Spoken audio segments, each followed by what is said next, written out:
1989. Chat a bit about that. We're going to chat about Everest. Maybe I'll share with us. Yeah. You thought we climbed Everest. So.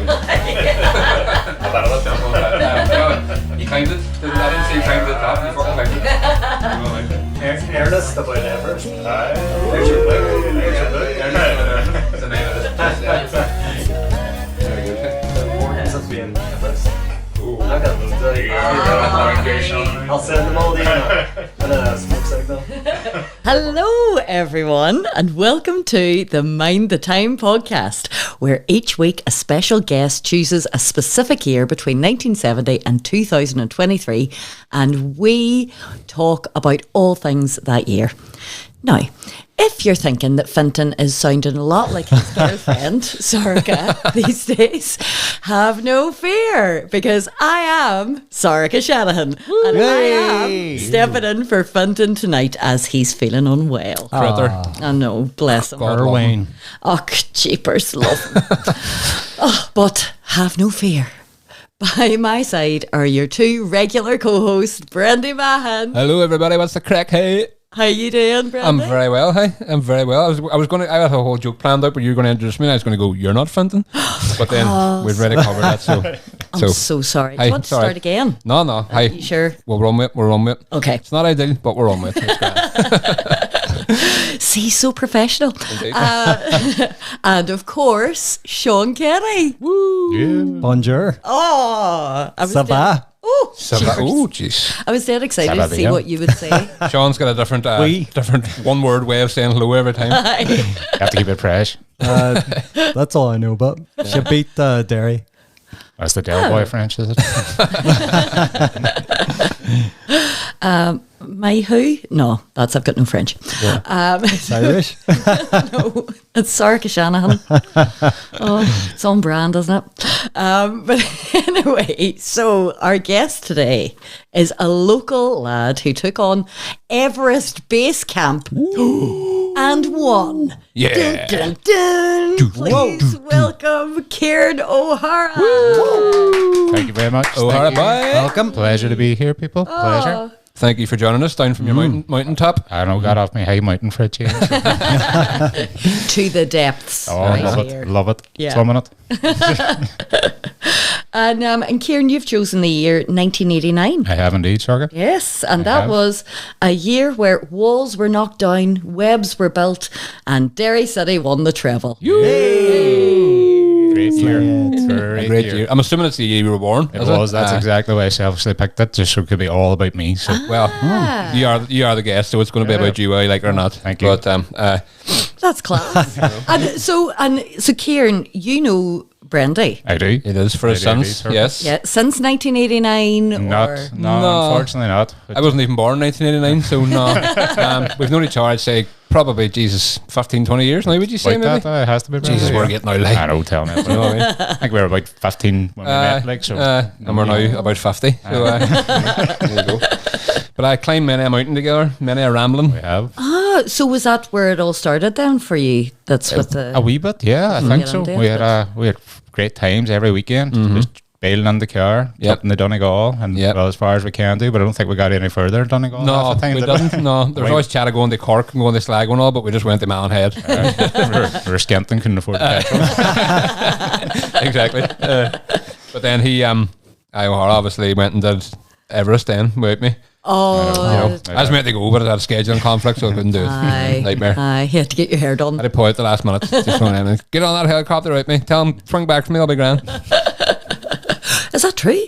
Really? No. I mean, I don't know. You could have absolutely played that one. I could have played it, I know, to be honest. It's always been my problem. So, Excuse me. pardon. Oh, is Pardon this- me. No, I just coughed. Sorry. Continue, Brendan. No, go again. There we are. Get it out. That's all the time we have now.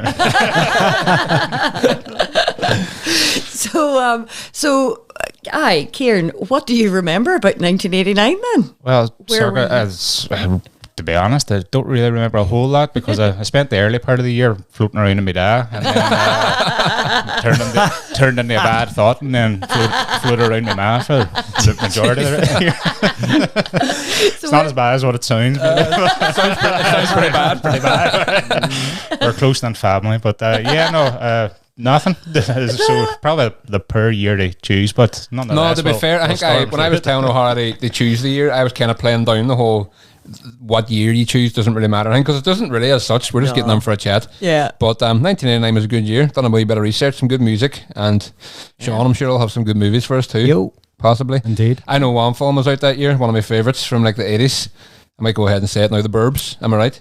Ooh. Class. Loved it. Don't get me started. Hey, well, I'm gonna get you started anyway because that is your job here. It's suburb film.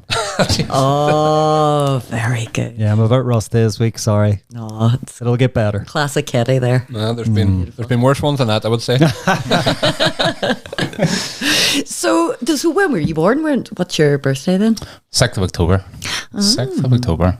1989. 1989. See, there. He's actually wearing the jumper too. I don't know if you can see it in the camera. How they represent, so Like, man, did you just happen to have that? Obviously, it's the year you were born, so it's not that strange. My But nieces bought it to me. Is that right? They did, yeah. I believe just showing how cool I am. Is it a Taylor Swift album? Is it no, or any sort of? it is actually. Yeah. yeah, When I typed, there we because I are. was doing my research and I typed in 1989 albums, and it just came up a big picture of Taylor Swift. Swift, I was yeah. all, something's gone wrong here. Yeah. Because I'm sure there was more albums out that year than Taylor Swift, who probably was about the same age as me, not born yet. That's right. What that age the- is Taylor? I don't know. Yeah, is that the age? She's born in '89, so that's, Oh, that's that would make sense. It's all starting to make sense to me now. So she was swimming around that year too. She was indeed. Oh, the two E's there. Oh, You might have swam right past each other. You don't even know. Maybe. Sounds like my dad's fucking Taylor Swift. I want to hear from her more. he was a Swiftie.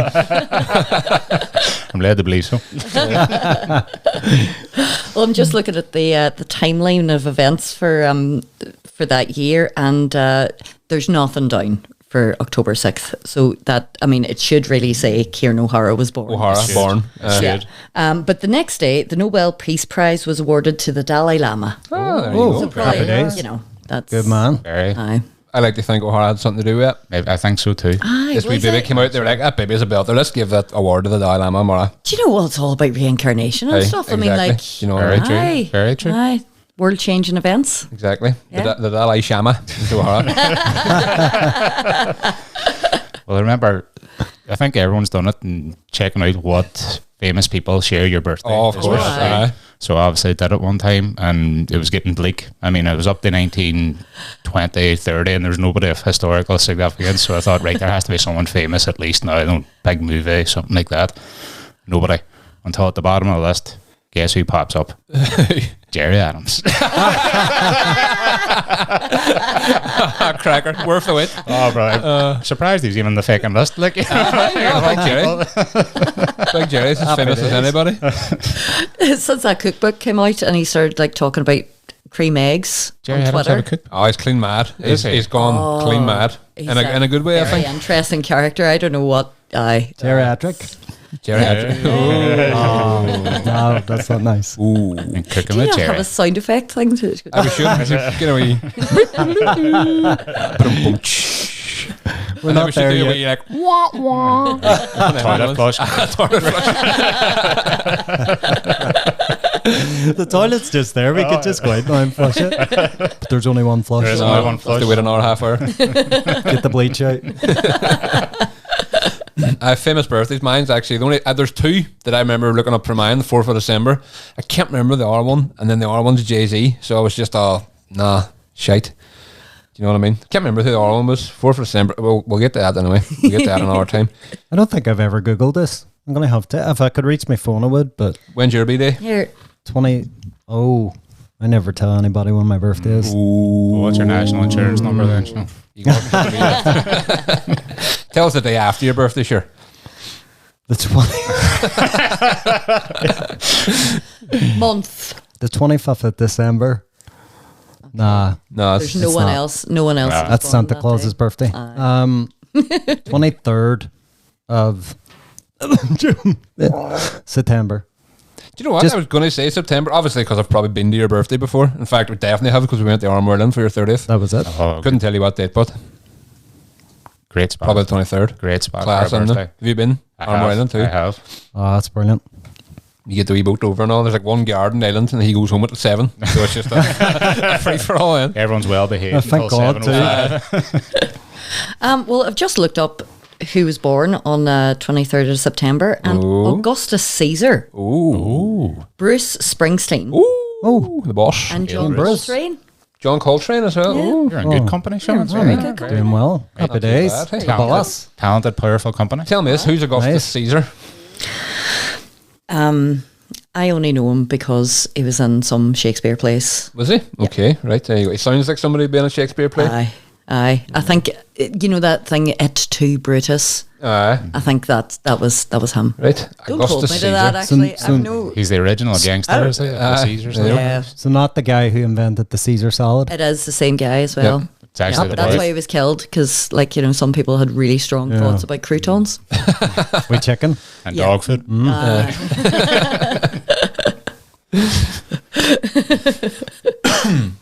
I'll take the boss. You'll take That's Happy days. you're happy with Yep. your birthday. That's good. That's lovely. Thank you. Well, Thanks for that. my pleasure. Yeah. I feel like, everyone listening to this is going to be going, aye, Fenton's really good at that, isn't he? Which is really good. Yeah, that's he is. Who's fun? What do you you used know to do him? this He's really podcast. short. Mind the time up. Mind the time that guy was on the podcast. We got rid of him. We got rid of him. He's gone. Was lousy for the poison him circuit just so he could steal the throne. Like. Do you know what? He texted me before You saying know that. what? When I saw the podcast was taken off, I was like, no, that's, and I asked nicely, and he said no, so. Me and Brendan's There you go. next. Like we're next. Oh, aye. Down with the patriarchy. Oh, aye. Cover my water here. Nothing Make to sure do no with one the gets- patriarchy. It's cold hard cash, guys. Come up with a good idea. And that. Other people are going to be circling around. They're outside. No, that's there's houses around it. No, it's not. Anyway, back to 1989. What a year. What a year. It was like so. Polly Pocket was the popular children's toy. Polly Pocket. Polly Pocket. That was Remember them? One of those things that you put. It was No. a wee tiny doll. a place. All right. I thought you meant one of them plastic sheets that you put in a find divider. Do you I was know all, what? Jesus, the times were tight in 1989 playing with Let me plastic tell sheets. you, I was a lot older. That I was 9 in 1989. Yeah, and that's Polly Pocket. Like Right. those Oh, they were back Polly even when we Pockets were massive, as well but, too. There you go. honestly, to get one of those, like kind of like Polly Pockets that you put paper in, that would have been as exciting for me. True enough. Yeah. It was a harsh time in Derry as a Sounds like it. 9-year-old. But what else? There was the Berlin Wall came That's down right, in it did. 1989. The world completely changed that year, probably because Again, that's O'Hara was here. born. Ushered in a new, I get that. age. Fucking wall down now. East Germany and West Germany became Germany. Germany. Be Germany. You know, so you could say O'Hara being born brought the whole world together. Oh, yeah. Thank you. Single-handedly defeated communism. It was actually for your him. service. O'Hara got the first honorary hat on the wall. This wee baby with a sledgehammer. Oh, you and David Hasselhoff there on the top of the wall. brilliant. That's- I know. Aye. Jump in my car. Yeah. With the car seat. Oh, of course.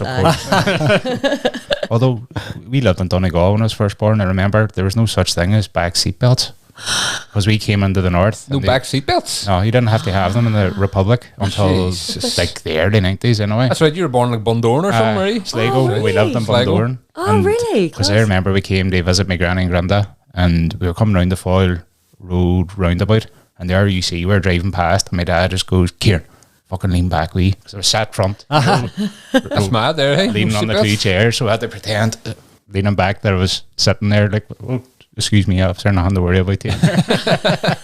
You're lucky it was one of them ones where you've about 6 in the back. Oh, no. Everybody's on knees. Well, that was commonplace in Donegal. That was half the fun in Donegal. So what did you do? What did you do if you had like a car seat for a baby? Day. Did they just baby flying around the Pretty back? much. Jesus, hey. Sure, you'll sit in my lap, you'll be grand. Aye. We did that too. I remember back in the day, like getting lifts from the town and all. There were about 7 people in my dad's car, 3 of us in the boot and all. Do you know what I mean? Just like, Aye, getting to be in the boot. 2 in the was roof. class. oh, you used to, and you had a wee thing you could pull over the top. So you just sit there, oh, it's fast, no. And then you'd be like, boom, boom, boom, knock, stop here. And the boot would just open. Somebody'd hop out. Right, away you go. See you after. Dropping everyone off. A wee clown car just so. There's actually fights to get into the boot. Oh, the aye. boot was the place to be, like, so it Oh, was. definitely. You wouldn't get me anywhere near a boot now. I'd be, oh, I'll walk. No bother, you're grand. I'd still get in the boot. No, I get too claustrophobic. So I wouldn't fit. that's where you're being afraid of clausters. Very good. And so, when did you move up to Derry? So, were your parents from Derry? And you, Oh yeah, they were from Derry. I was 94. We moved back. My dad went down because his uncle actually owned a business where he'd rent jukeboxes and pool tables and all the bars up and down Donegal. I think he went as far as Mayo, so he did. Right. I'm pretty sure he went as far as Mayo, so he'd have an excuse to stay over for a couple of nights, probably saying the machines were broken, having a nightmare here. And but yeah, so he went down. He was actually a teacher by trade. We talked along with my dad. He did in St. Pete's, right? Yeah. Representing St. Pete's. And yeah, I can't remember when I actually headed down. It must have been around 76 or before. He'd always spent the summers down there, and so he decided to fuck this teaching malarkey, I must go make the big cash in the Vegas of the West. Yes. and the hills of Donegal. Of Exactly. course, I actually have a good story about my dad and Big Daniel as well too. So Dennis was a Del boy, and like a legitimate Del boy, but a Del boy nonetheless. And he used to have this like instant camera, big Polaroid one would take keyring right. snaps. Right. And do you remember Bonnie Babies? No, have you ever heard of one? yeah. Sure, you have, yep. Yes. So it would be like the Irish equivalent of a child's pageant, but none of the nonsense. So it's basically Right. just, you're lovely. God, you are the lovely girl competition. So much like the politician. It was, but there no harm in it or anything. No. It was just like, oh God, that's a lovely baby. Oh geez, that's another lovely baby. But anyway, I digress. So he's down doing his thing, taking shots for the parents, selling the photos. And Daniel O'Donnell had a concert in the next hall. And just by chance, Dennis found himself at the exit, which Daniel came out of, and he started getting accosted by his fans. And Dennis turns round as the true entrepreneur and says, £1 a photo, £1 a photo. Daniel, we turn there for us. And, well, I don't know if Daniel was raging, but he definitely was. Because he was getting nothing from it. And he had to stay there for about an hour taking photos. Right? Dennis was milking him. That must be where you got it from, and you're always done a wee dodgy deal too. O'Hara was always trying to sell you something. Always. aye. Oh, Converse and all. well, I remember the Converse, the car boot. I used to go out Sunday mornings. He left me go out to Grey Steel, the car boot sales. He had about 100 pairs of these dodgy Converse. So they were legitimate. He all sold, patents are pending on the Converse. No refunds. he sold me my own fridge when I came in too. Still running too, isn't it? Aye. Sean didn't even know what was happening. It's just like, come on, next thing he's giving to O'Hara £200 for his own fridge. So was that like, was that like, what else were you selling? Like, when did you start your entrepreneurial? I don't know. What did I start with? The Converse came second. I was You were valuing cars for all Valiant you, weren't cars. Jesus, that was hard work. That was too hard to work for what it was worth. So it was the shit you used to actually have to lift. Like I didn't even cleaning my own car. Well, who does like it? But No. I would never actually do it. And to this day, my car is an absolute tip. I'm scared for life. You don't bring your work home. No, you can't. Oh. And so what was it about car valuing? Was it like just like was- a job that you could do as a teenager? Pretty much, yeah. I had no skills, but I had enough of very liquid and a Hoover, so both stolen from my ma's kitchen. So the overheads were very low, and the profit margins were massive. Profits were also low. Oh, they were. The quality of my work, it definitely was. No repeat customers. No way. There was one woman, God bless her, came back. Don't know why, but she did. Came back to you twice. It's like, oh, bless him. Maybe critter. this time. I'll give him an Maybe hour he's got run. better. I tried. And then when did the Converse Converse was just random. I remember, I don't know how, but I found them on eBay, and it was a place in what do you call it?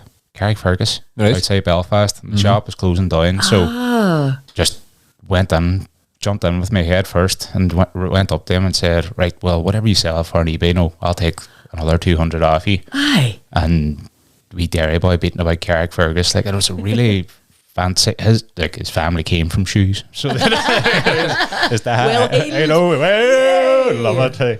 it was the life and soul of the party. So it was Well done. but thank you. I'm stealing your thunder now. Sean. I'll just I'm going on for your seat now.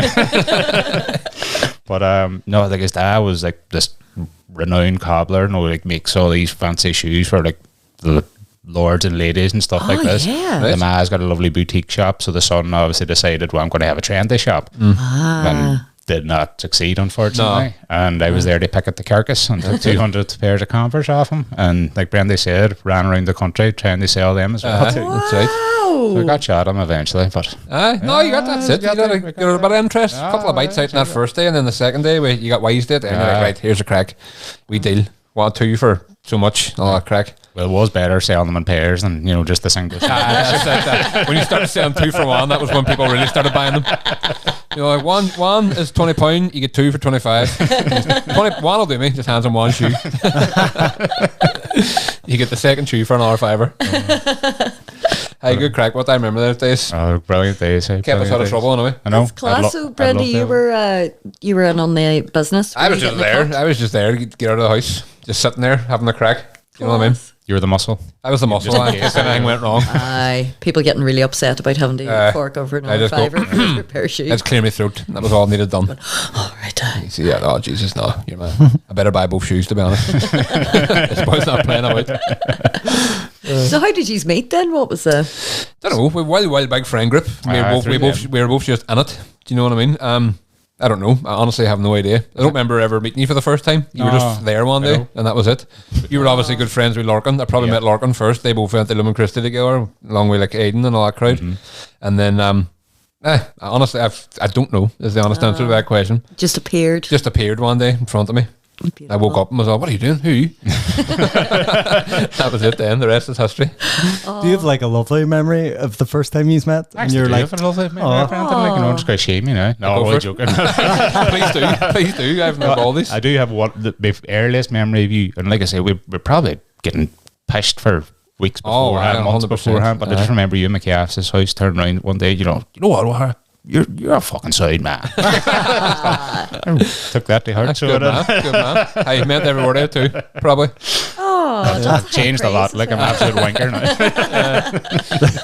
No, but genuinely, I don't like. There's a lot of my friends. Yeah, obviously, there's some of my friends that I've been mates with since I was like 3. So obviously, you remember you don't remember meeting them, but you know they've always sing. But I don't know. I don't remember meeting half my mates. Couldn't tell you. I'm the same. Like you say, it was that big of a group. It just everybody seemed to just turn up one day. Like No.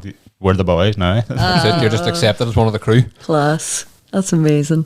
Good times. Yeah. And so where would you have been hanging around then? Oh, now there's a question. Again, I don't know. Well, me and O'Hara always did a lot of obviously we had a big friend group, but me and O'Hara spent a lot of time just the two of us together. We were both single and working part-time at the time, so we had a lot of free time, and we were just get up in the morning. He would lift me in the car down to the back arse of Donegal and just start walking. Do you remember the time we went down the we wanted to go on, no, you can go on Climb Ergo or you can go on a walk through Glenveigh, and we wanted to find somewhere that nobody else the path untrodden, if you will. Yes. So we drove down one day. We drove down towards we'll just head towards called Aff Malin Head and see where we end up. Yep. So we took a wee back road out the back of Called Aff heading towards Malin Head, and then there was this wee dirt road just leading up to a big thing. So we drove up that anyway, and that was grand. And we got out of the car and we came to this big beautiful. Do you remember the big edge of a cliff? It was actually my Facebook profile picture, sitting on the edge of this cliff, ocean in front of you, absolutely amazing. And then on the way back down, whenever it happened, we had a whole day of crack up there. On the way back down, I think we got stuck. Did we get stuck in the muck on the way back down? Wasn't it? There was one patch of muck that just. I say it's a perfect road. It wasn't a perfect road, but it was perfect. Wasn't even a road. Never been a perfect road. A boring. But we went through this, and then I got out and was trying to rock the car. No, we're fucking going nowhere here. So it was his man's car. We had to abandon the car, like people carrier. We had to abandon the car, walk about a couple of miles down this big dirt road, and stand in the main road until a van came past. And we were flagging down cars and all, and nobody was taking us on. Then eventually we were going like this here, and this van stopped.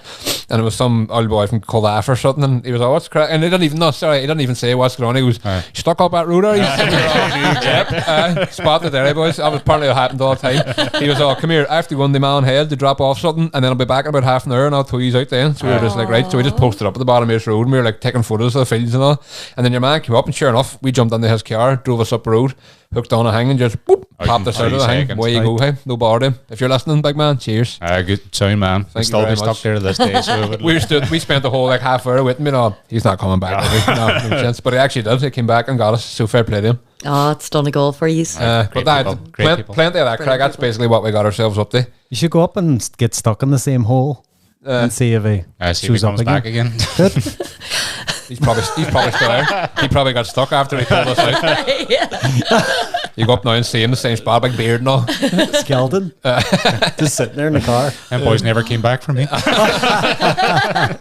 one of the bog bodies. I know. Oh. He's probably turfing somebody's fire already after that. God forgive me and pardon me. Bless I'm us and sure save us. that man is having a wonderful life. I hope he is. Mm. I sincerely hope he is. To this Gentleman day, himself. pulling cars out of that self-same bog. Probably met his wife stuck in the hole. Beautiful You never know. romantic story. Or his best mate. Aw. Yeah. You never And know. now he's sitting on a podcast telling about how he met him. Maybe he made the hole. Yeah, maybe it's not as nice as what we're making it out to be. Maybe this is his sinister thing to get single. No, we're going too dark with it. I don't know how I feel about your man now. No. Turned him into a serial killer in the space of 10 seconds. Maybe reindeer. Haven't seen it yet. Neither have I, but I keep hearing about it. It is. It's very good now. It is. It's, a lot of these shows you hear, and it's all like a while lot of hype, and you go, I wouldn't be fucking bothered to watch it. Baby Reindeer was brilliant. It's a kind of thing I'll never ever watch it again. Aye. But it was brilliantly done. That was really was. Anyway, that's how did we get on the Baby Reindeer? That's sound, man. That Oh, your dug that man hole. goes on like you're the stalker girl. That's right. So, hang on. Baby bog hole. Jeez. I'm trying to think of names. baby Ciaran dear. So, was that what propelled you to climb Everest? Let's talk about that's the big daddy. seamless? Full of Everest, beans. good segue.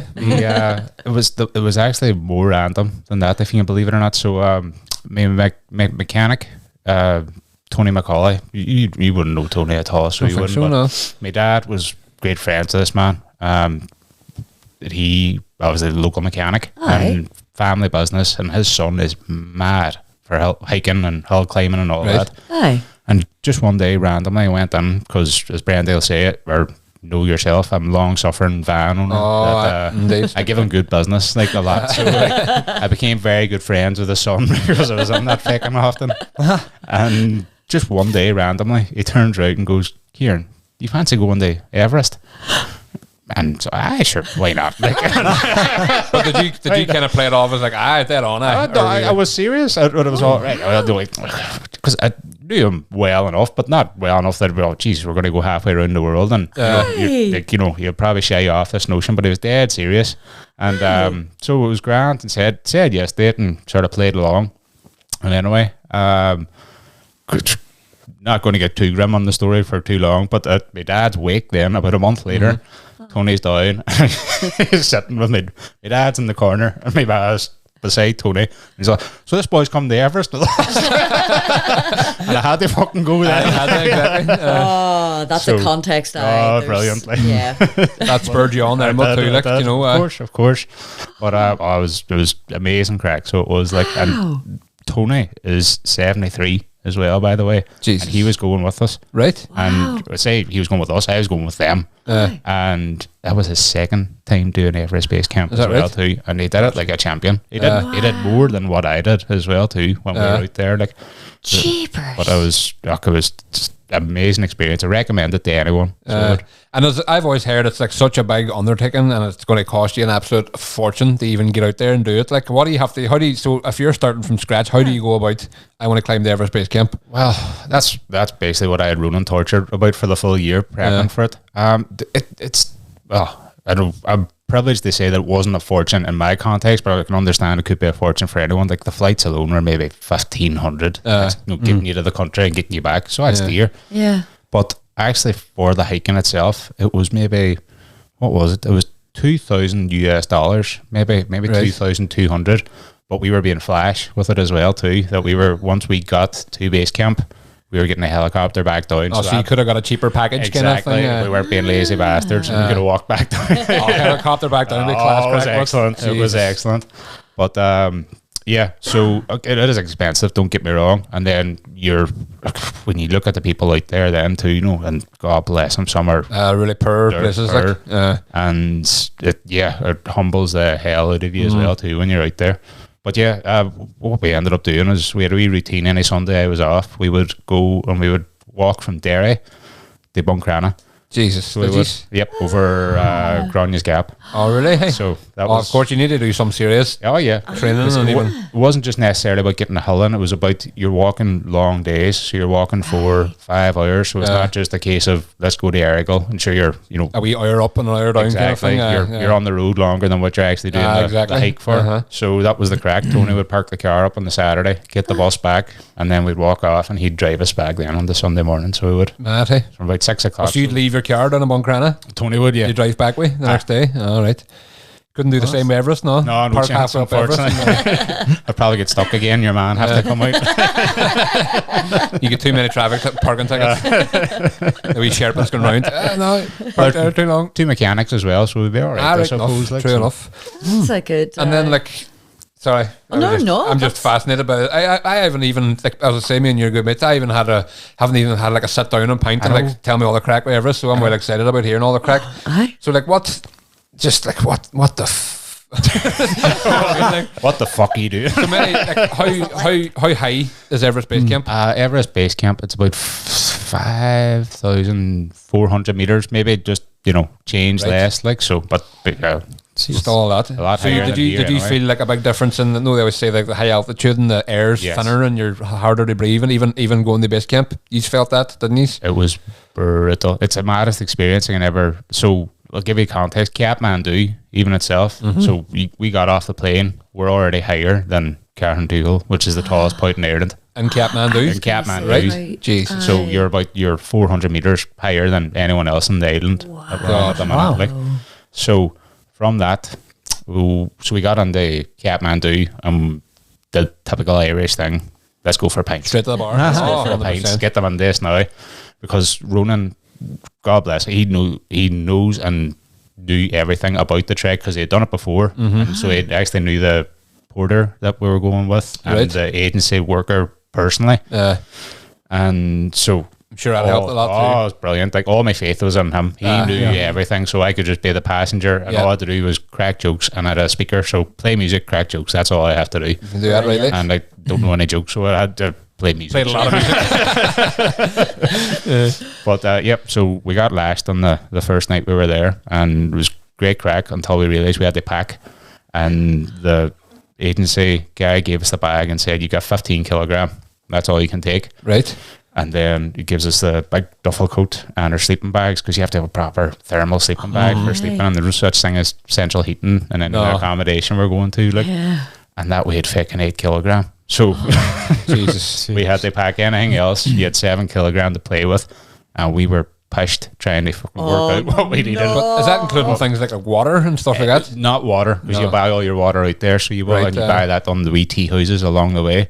But you'd be surprised how fucking little 7 kilogram is. not a wild pile at all. Well, No. So I made the grand plan, right, I'll wear everything I can that's heavy, and all this. I didn't know what I was getting myself in for too. Like, I went too survivalist with it. Like, I had first aid kits, I had like a pocket knife, and I had these visions like going to be falling off the path and having to like a Bear Grylls it or something. I'm the stab a bear.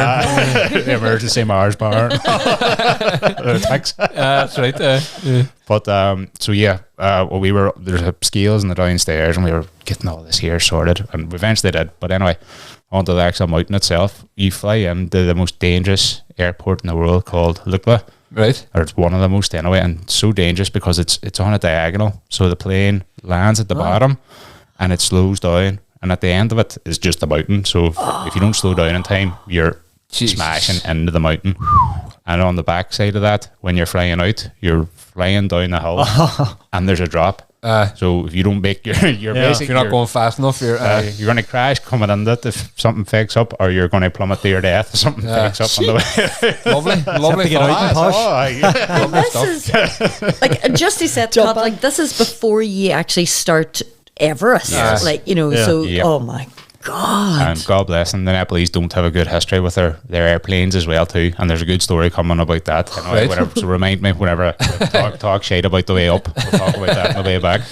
So you get into Lukla. Lukla's about 3,500 meters. So you don't feel it when you're off the plane. I was expecting to like struggle for breath, you know, kind of being up there.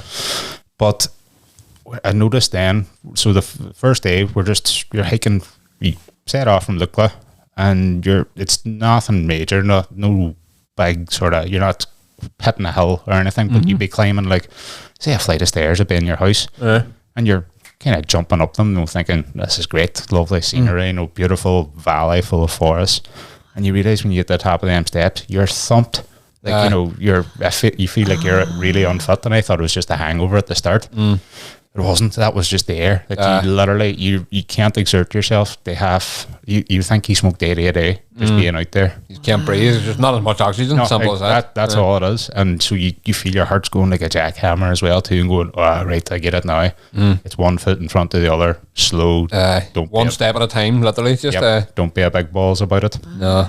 So, but yeah, half the reason that we were all hungover as well too, Ronan was saying, alcohol and coffee when you're at that altitude is very bad to have, because it'll more chance of giving you altitude sickness. So I've planned, right, I'm going to be a good boy, no fags, no coffee, no drinking. And then we got into the first place we were staying. I can't remember the name of it, but there was a wee small sort of village, and so we threw the bags in and we're chatting around, having our pizza or noodles, what we were having, and Ronan kind of said in the same cusp, you know, I think you'd be all right until you get the Namche Bazaar. Like, you know, we probably have a couple of pints. And so that gave me free rein. So it's fine, grand. And there was an Irish bar just up the street. we took the porter, we took the guide, and the guide's brother landed down. And there's a video somewhere of us, like, with the wolf tones playing in the background, and arm in arm with the porter and his brother. And were they were local lads, were they? They were Basanta, and I can't remember his brother's name now, but Jesus, the brother loved us. So he loved me in a way, like the fucking madman. And so he was picking him up and throwing him around the place and all as well too. Nothing better for somebody like that than drinking in an Irish bar with an actual Irish person too. Do you know what I mean? Excellent. It was just fierce crack, like, and they're lovely people, the Nepalese, especially just that you've never seen kindness before. Like, you know, it's not that they're really genuine about it too. Like, no, their culture is based on just welcoming and kindness, like, exactly. So where was I going with that then? Anyway? So we started off, and that was our first night, and that was grand, and we bedded down for the night. And the wee tea houses you're in, though, it's the wee, Jesus, I actually remember now, I didn't bed down for a long time, because when we got back to the tea house, I got another beer, because I ended up, they had a cake in the tea house, and whenever Ronan literally gave me the free license while we were at dinner, and then I saw the cake, so well, I'm getting a fucking beer. So I went, got the beer, and it was a whole nightmare that it wasn't working. And I had a pocket, you know, like a wee multi-tool with me. of course you did. And Prepared. the guy that owned the tea house was having a nightmare over it, and the wife was shouting at him and calling me useless bastard in Nepalese, obviously.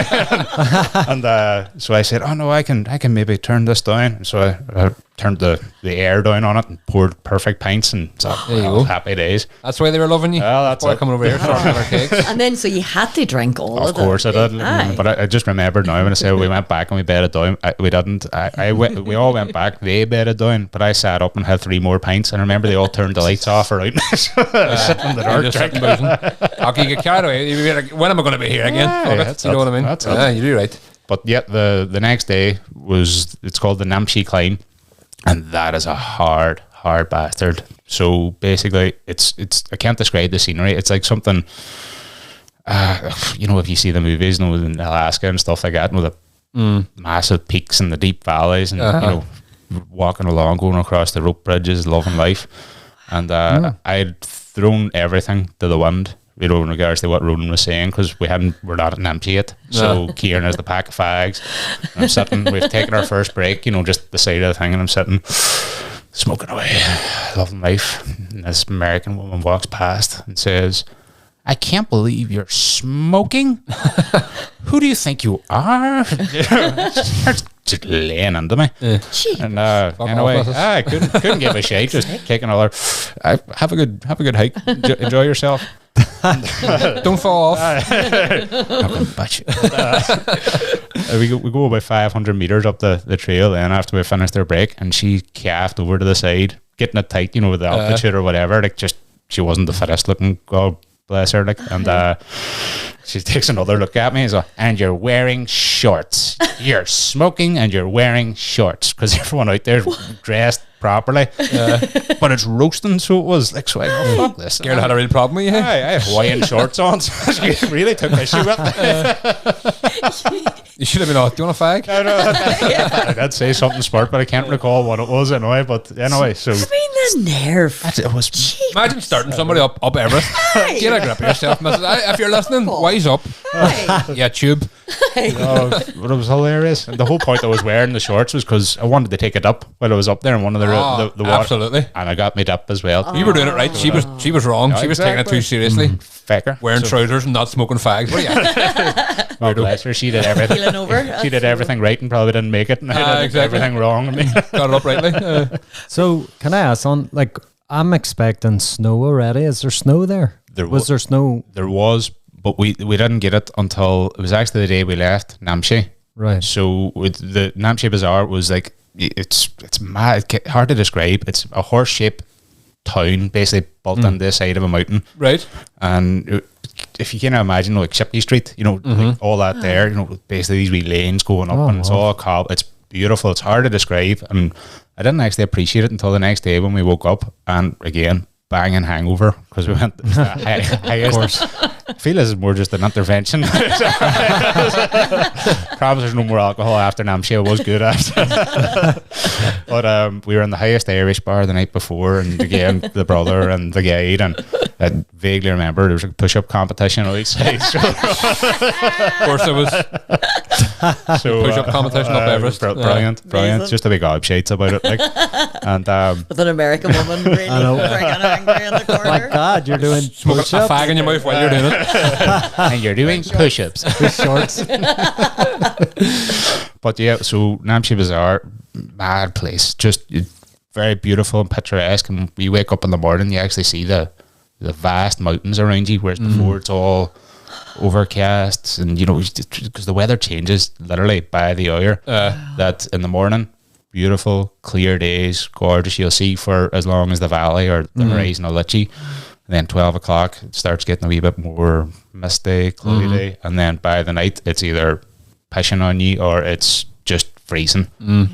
But after we left Nam, so we spent 3 days there acclimatizing and getting pushed.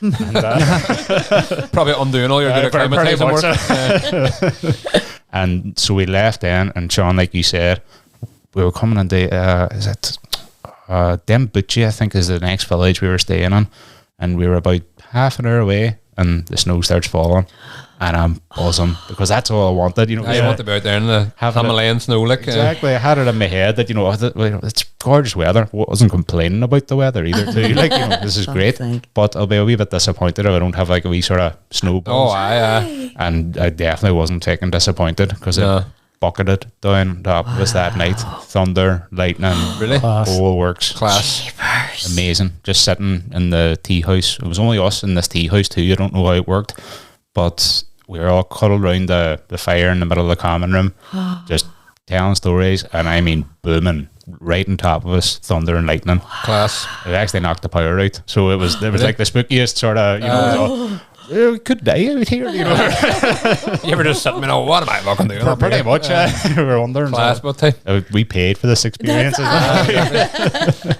But I don't know, you're selling it well. I'm serious. Sounds amazing. I would do It's this. a proper adventure. Like, Did I hear the start of something? We're going to do a podcast up Everest. Mind the time you spent up there. We'll get one of the wee what do you call your man, the Nepalese boy that was taking these up? Oh, Basanta. Basanta, you're our first guest, big man. What's happening? You have to buy pints for his brother, though. He'll be expecting it. His brother get pints. Happy days, no bother. We'll bring a fags too. Pair of Hawaiian We'll all wear shorts. shorts. Hope they got it on that American gear. You're doing a podcast up the mountain. So how long were you there in total? Like, because it seems like it's like such a huge. I thought the same as well too, Sorka. So it was actually it flew by. It was 10 days total, but we had the 3 days in Namche as well. You know, they had acclimatizing, and look, it's even matter that the Nepalese and the Sherpas themselves they can do it in 2 days. You know, the equivalent walk of what we're doing, they'll just thump through it. I mean, that's actually I haven't even touched on them absolute heroes as well. No, the Sherpas are unbelievable. Like you'd actually need to see even just a wee, God bless them. So it's nearly like a wee sort of caste society, if you know what I mean, on the mountain. So you have the porters, and they get paid by the kilogram that they have to carry. And if you ever see them, they've got the band strapped around their foreheads, and they're carrying, I mean, timber. Like they build their houses with, and That's because does everything? Do they bring everything up the Everything. mountain? Yeah, you have to get it up there. There's no roads. There's no roads. Like, so every single thing that comes into the village Yep. has to be Yes. obviously has to be physically brought in, but they carry it up. Everything has to be carried. Anything at all. There's helicopters, but that would be they're small items. You know what I mean? Like maybe your medicines and stuff. Let's be honest, it's not for them. Anything that's coming on helicopters, all for the rich people. Exactly. So and I actually felt really bad, if you know what I mean. Like before we went, because I was saying that Ronan was saying about, you know, you bring your tips for the guide and tips for the porters and stuff. And when I was researching it and looking at what the perfecters actually have to do, you know, it feeds a bit like sort of, I don't know how to describe it, but you know, you'll carry my weight and I'll get up, no bother. Like, you know, I'll struggle with my 2 liters of water. Excuse me. But there's also you can rent donkeys and yaks, if you know what I mean, to carry your gear. But Ronan said, it was very interesting, you can do that, but it's the worst thing you could probably do, because if you pay someone to do it, he's getting the money. Whereas if you're renting a yak or anything like that, that's going to, like, you know, the local rich boy. Whoever owns all that shit. So you know, the family don't get the money. It's just going to this boy. He's going to buy another yak, and he's going to get more of the business as well. And you have the per fucking yak too. You have to carry everything. Exactly. Not anybody, you know, so Yakety yak. Yeah, don't talk back. Had to finish it. But, yeah, so they're the real heroes out there. And are they like, you know, so your guide, like, where did he live? He lived in just a wee small. He had his own farm. Like they're all. This is only their part-time gig. So between like April and June, they'll do this, and they all go back to their home villages or Kathmandu, wherever they're living. But they'll have their family farm, so they'll go plant and raise their crop and their children and all as well too. And yeah, like he was a porter, but he's like kind of making strides to be a guide as well too. Fella Sagar, so he'll be about the height of Larkin. You know what I mean? He's 5'6" Well, doing Larkin at the service. He's not 5'6", but you know what I mean. He's a small man, but like a shit house. And it was actually at the end of the trip. Oh, there's a pint involved as well too, and I had said something like, taking the piss, sort of going like, you know, 2 strong men, you know, blah blah blah, and he just dips down, puts his arm around my waist, and literally lifts me. Parallel, like a shape of a T. Like I'm sitting like this, freaking out, going, Jesus Christ, what's happened? He didn't even brace. Like he just literally took a standing position and just boom. Too strong. I pull my neck lifting a cup of tea sometimes. Jesus Christ, that's mad. Hey? So that was you a wee bit higher than a wee bit, base camp. Exactly. The highest man in the highest bar in Kathmandu. Get on your shoulders. So like how much longer would you be walking or whatever to get to the actual peak? So base camp's obviously, how far is that up? So it's not... Base camp was, I think it's 5,400, just under that meters altogether. So it is. And then like that's only, you're just knocking on the door of the camp. You know, at the very end of it, you can see the Khumbu icefall. Oh, I've heard of that. The notorious fucking Khumbu icefall. Exactly. Meant to be one of the most dangerous parts. Exactly. And it's right at the start as well too. Yeah. Like we were actually walking through the glacier getting up to that. But you can actually see the bit where they put the ladders down, you know, from afar. You're not actually seeing it. And Jesus, you know what? It would nearly take you half a day to get where from we were, just even to the foot of that, you know. So Sheep. I say half a day would have taken me at that rate, half a day to get there. But I think it takes actually months to get up to the top, if you know what I mean. I think you need to set about 40, 50 days, because you go up, there's 4 camps. There's like you camp at camp 1, and then you have to climb to camp 2, which takes you an hour like a days, and then you camp there, isn't it? And then And you you have to come back down. do you? Yep. So Oh, you're what's like a crack? yo-yo up the mountain for a couple of weeks, and then someday the guide will turn around to you, and the forecast is good, and say we go today, or you'll be up at camp 4 or 3, whatever it is, and say we push today, whatever it might be. So And isn't there times where I watched a lot of like documentaries and shit about people climbing out? Yes. Isn't there times where you might be on your way, say from camp 3 to camp 4, and then they'll go, there's a really bad weather forecast coming on, we need to go back down, and you need to start again the next day or the day after that. You have to like undo all your progress and be all not back down, and then try again when it's better weather and stuff. Yep. So I think it's like really, you know, it's kind of been overpopularized now at the minute that it's such a terrible thing to be there. You know what I mean? You're destroying the mountain, this, that, and the other. Don't get me wrong. We obviously shouldn't be there. It's a holy site to them, like, you know, but at the same time, this is all of Nepal's income comes from Everest this as well. Too. Like, I'm not trying to justify it or anything. It's not my without it, business, they'd be a bit... so it's a double-edged sword. Obviously, everything, you should take everything with you and respect what is basically, you know, they believe it like a god as well. sacred too. ground, like a... But what we trying to say? So you could literally be halfway up there, and it's basically the people that all these big long queues are happening is because you only have a week. Maybe that year that it was all over the news about this the terrible queue of people up and down, and you would usually have 2 or 3 weeks worth of good weather that people will get up and there's no big problems. Right. That year there was a week to 10 days. So you had like a month worth of people, 2 months worth of people, all trying in 1 week. in one day, in 1 week to get up. They push. So That makes where the sense, whole actually. disaster came from. Aye, and that was, I mean, how many people died? It was crazy amounts. Shocking. Mad, hey? That was great. Great experience. I don't even know. I'm just sitting picturing it. That thing you said about, I got a wee like, when you said about you can see in the distance the boys fixing the ladders, the ice falling off. I thought, Jesus. But it's meant to be even more dangerous, isn't it? If like the sun's out, because the ice starts to melt a wee bit and things can shift and move and kind of, do you know what I mean? And also, like, you're talking glaciers, so you're talking, like, you know, kind of huge, like, fissures, kind of, like, breaking in the ice, and then, like... Because you could be sitting and ice could just start falling above you, and you have to just go, I hope I don't die. That's it. You're sitting, whatever God you pray to or don't, like, say, you have to give it up, like. But yeah, like you said, they actually set off at night because by the time the sun comes up and it's been up an hour, it's that unsafe. You're making ground in the dark, like. Yep. So you have to. Everyone wants to get through the Khumbu before the sun actually breaks, which sounds mental as well too when you think about it. You have to wonder sometimes, like, why are we doing this? Exactly. Do you know what I mean? But it's that wee addiction of people that go for it, like, isn't it? To get to the top and all, you know. I'd love to have the stones, they go further, but they need the finances as well too, because it looks about 50 G's or something. So it does they actually get up at like so what you did was like the taster, pretty much. It's like this is going to get you in. I did the drinking holiday version in shorts, all inclusive. You basically went the Lanzarote style holiday to Everest, drinking fish bowls and all. Shot. Morning here, you get a free shot. We go to the Irish bar. No, you don't There's an Irish bar up there.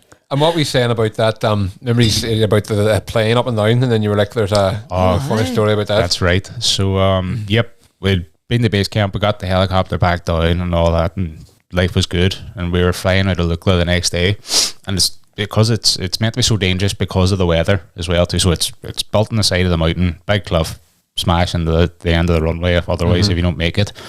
But so we're sitting kind of wondering, is the weather going to be even good to take off the next day? Because we get stuck for a day, 2 days, whatever.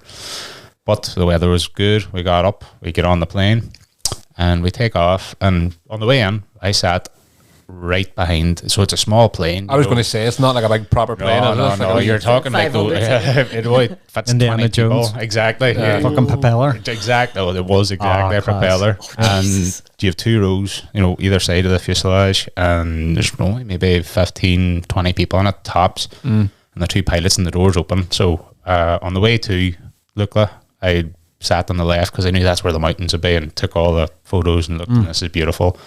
And then I thought, you know what? I've seen that side. I need to see the other side now going out. And there was fucking nothing to see.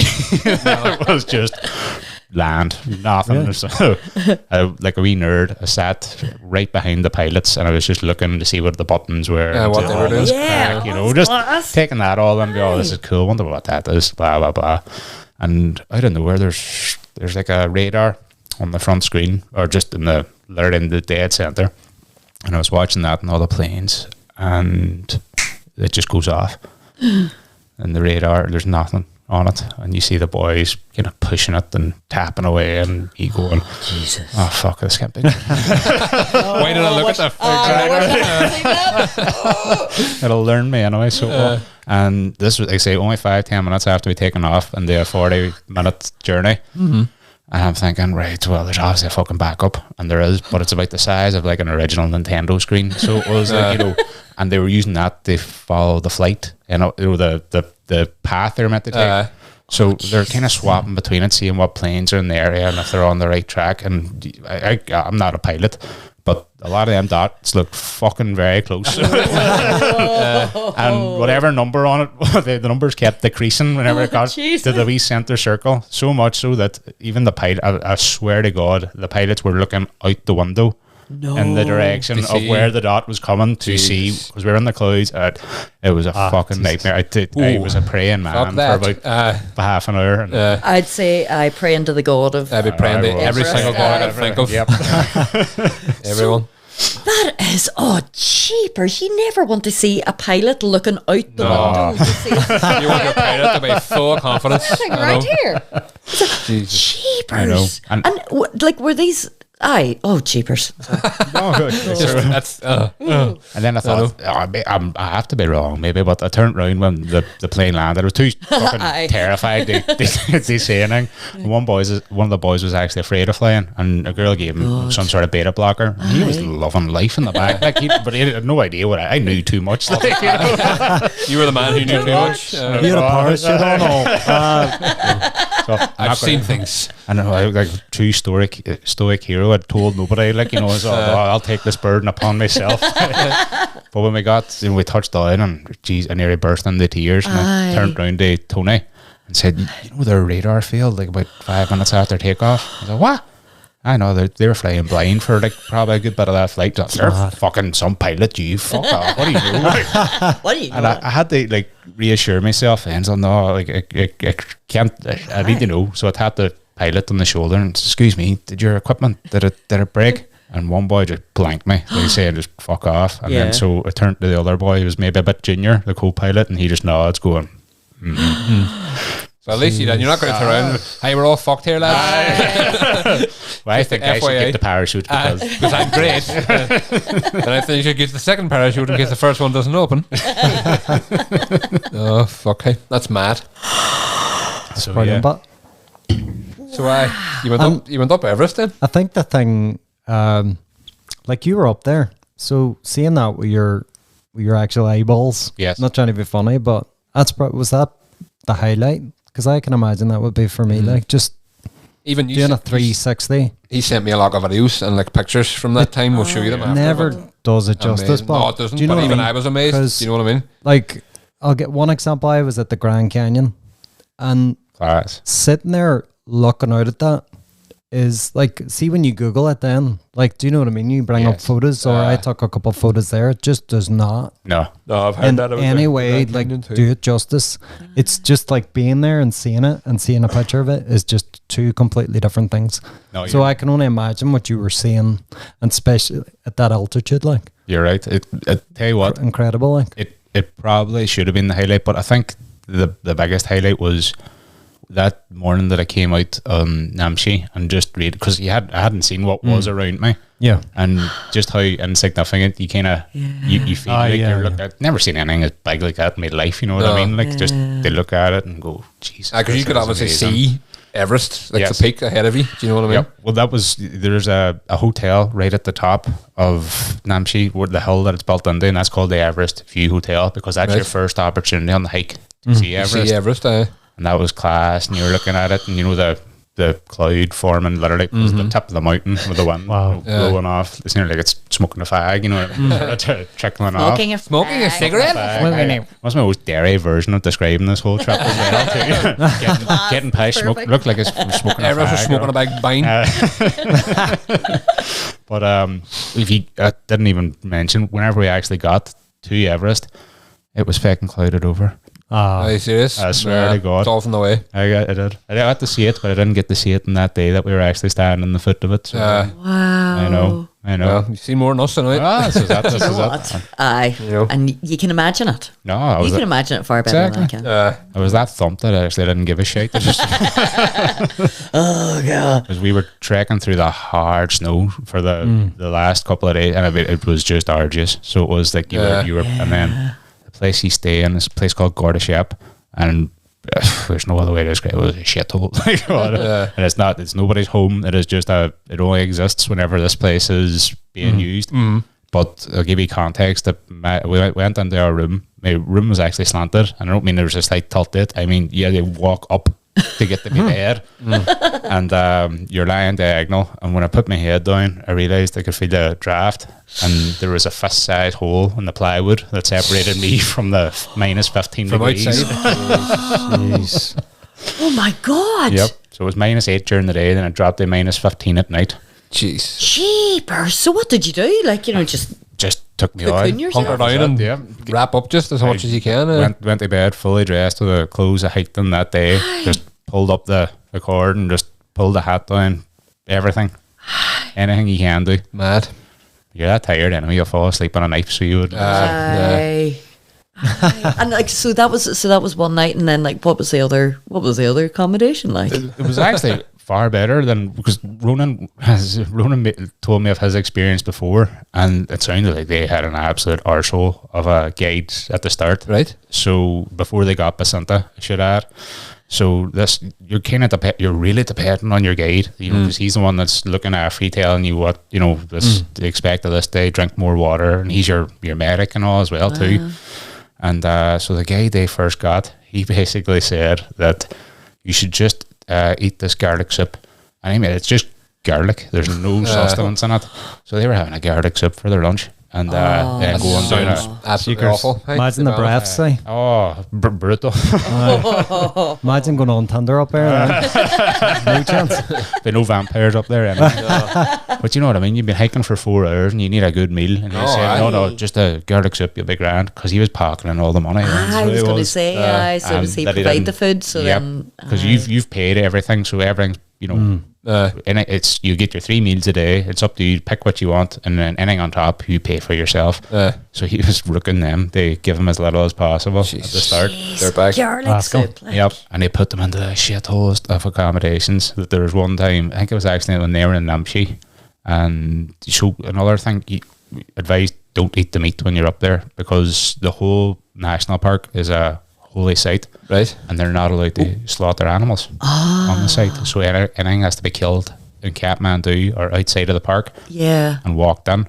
So there's no Gonna be bad, but there's no cooler boxes, like you know what I mean. And the thing's days, weeks old, whatever. By the time it gets to whatever they're putting it on, and there's this American boy that's talked by Genway that said, "Fuck this, I'm getting a steak," and he gets the steak one night, and Tony's headboard was against the shared bathroom. Oh no! And he said he heard the boy every 15 minutes fucking hoking and everything else, and that was for about 8 hours. Jesus. But yet we got great accommodation. We had hot showers up to Namche, and then after that there it was baby wipe special, so it was the rest of it. So but great. The only time where I didn't feel much love for the whole trip was just in Gordashep, but I think everyone's the same. There's no crack out of anyone. Everyone just wants to get it done. Yeah. So and they have that experience as well, like of Oh yeah, I loved looking back. It's amazing. Great crack. Loving the adversity when you're sitting balls deep in it, going, "Get me the fuck out of here!" Pay the guts of $4,000. They sitting this.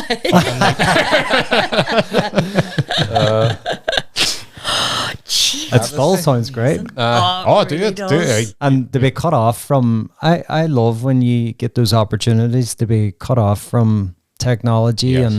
and do you know what I mean? All these things that we have in our lives every day. Like I love that. Oh, it'll humble the hell out of you. Like you'll see some of the people that just whatever their existence is their wee plot of land, you know. And God, there's one poor woman where we went there and she didn't have a front door. Her front door was a carpet.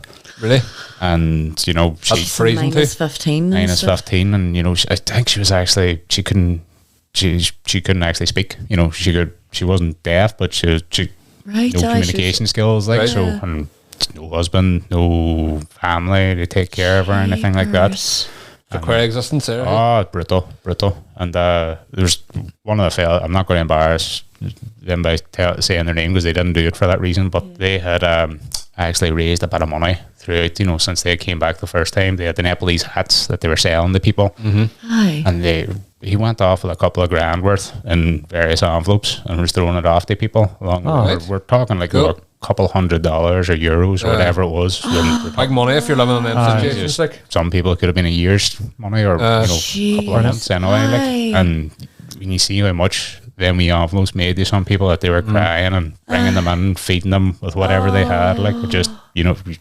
You come back going, I don't need half the shit that I have. no, exactly. That's it. You're spoiled. I was going to say, like, has it changed you, or like, Oh, definitely. I'm even more of an alcoholic. haven't stopped smoking or wearing Hawaiian shorts? I've no clothes or no but I keep a healthy supply of booze still to keep the shakes. Is that why you haven't been up Erical yet? Pretty much, yeah. Can't get past the school and back.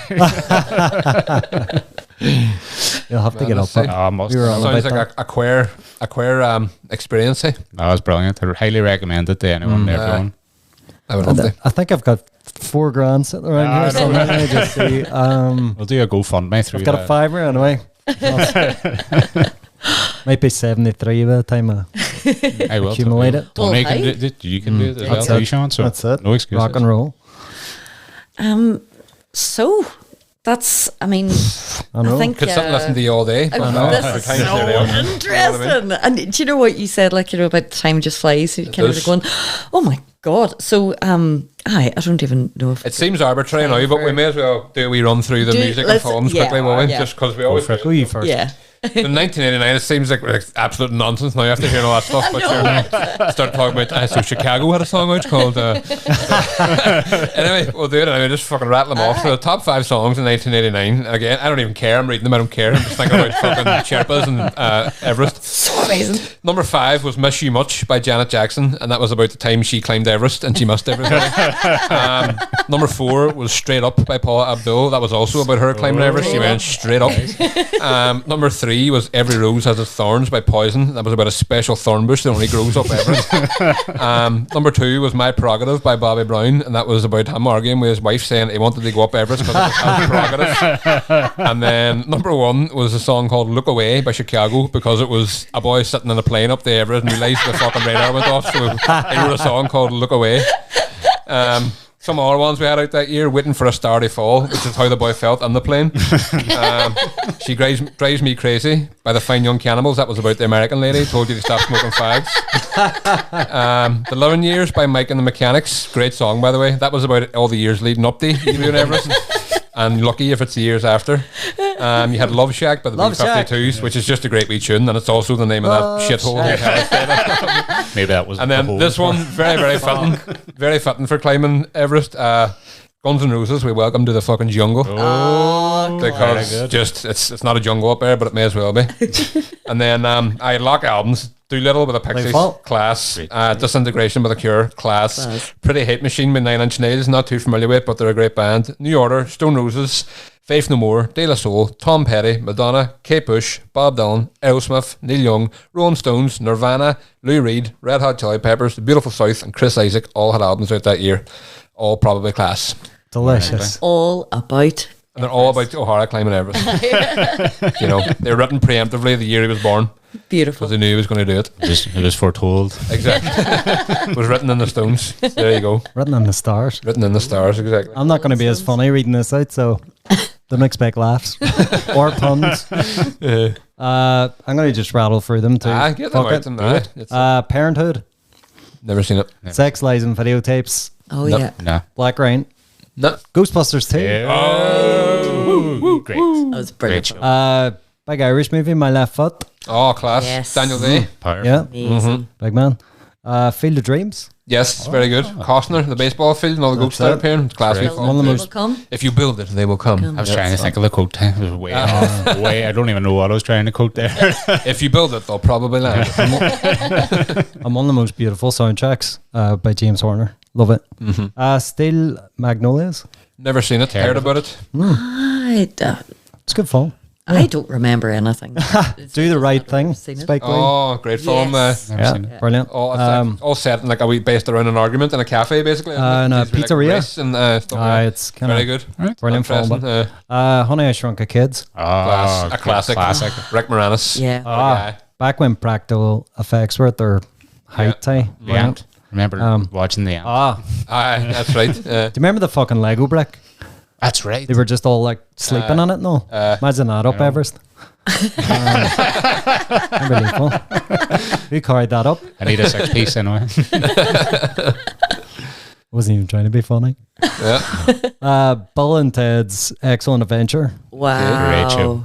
Your Excellent Adventure Oh. up Everest.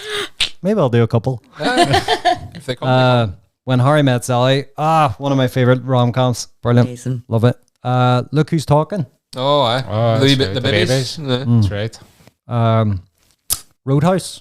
Roadhouse. Yes. Recently been redone good with ones. fucking Conor McGregor. Yeah. Not watching that. Never seen either of them, to be No. honest. Back to Future 2. Class. Brilliant. Show. Class. Because I was going to quote that earlier when you were on about no roads. Aye, well, we don't need roads. I'm just thinking the same It would thing. have been well received. I think. No. Dead Poets Society. Oh, Actually, never seen it. I've never seen I'm it. very It's familiar great. with it, but I've never seen it. It's fucking the brilliant. Captain, my it's Captain, and all that, isn't it? Yeah.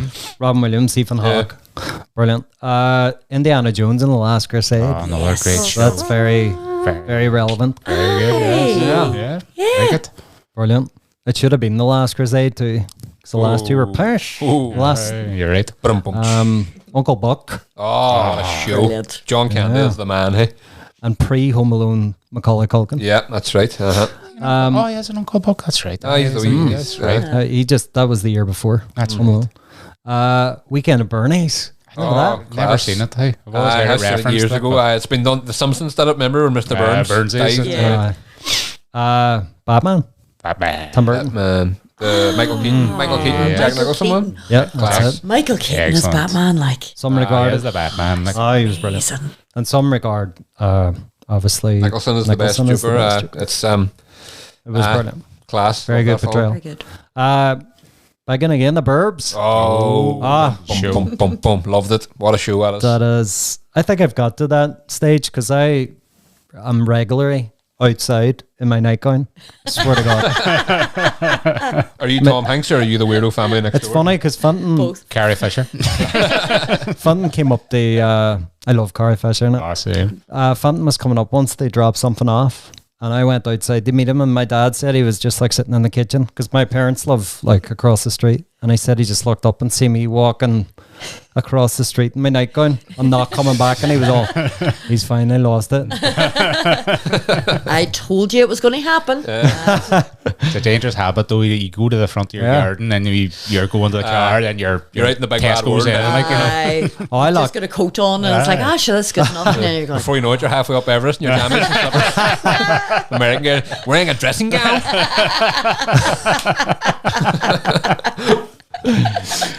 Funny enough, I actually locked myself out in my own garden last week and I didn't even have shoes on. And luckily, they live across the street. your shoes. But I just had my sketch pad out there and I was alright for about an hour. And then I was like, I can't want to get in. Happy days. Uh, Why not?